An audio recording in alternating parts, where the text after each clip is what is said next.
বাংলাদেশ উন্নত হয়েছে এই যে কটা টমেটো, কটা গাজর, কটা মরিচ, কটা মুড়ি 10টি হার, আর কটা বেগুন, আর এই যে কটা পেঁয়াজ, আর এই যে আলু। এটির দাম এই যে একটা লবণ, এই লবণটার দাম মাত্র 50 টাকা, বেশি দাম না।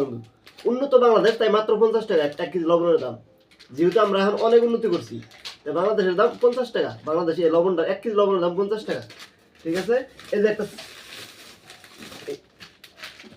ডিটারজেন্ট পাউডার যার দাম হয়েছে হুইল, এই পাউডারটার দাম হয়েছে মাত্র 100 টাকা, বেশি না কিন্তু, মাত্র আধা কেজির দাম 100 টাকা। যেহেতু উন্নত বাংলাদেশ তাই 100 টাকা দাম কম আছে। আর এই যে চালের বস্তা, এই যে দেখতেছেন চালের বস্তা, দেখো তুমি এই চালের বস্তা, আর এই চালের বস্তার এই যে আমি দেখাইতেছি বড় করে।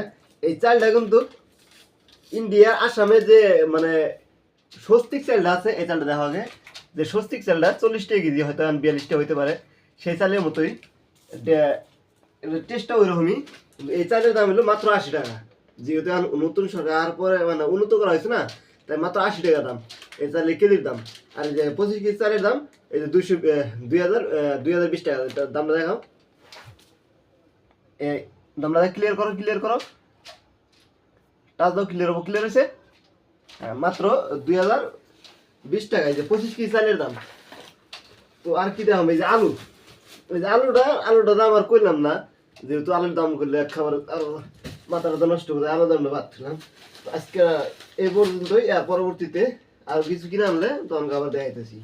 তার জন্য ফলোতে ভালো থাকবেন।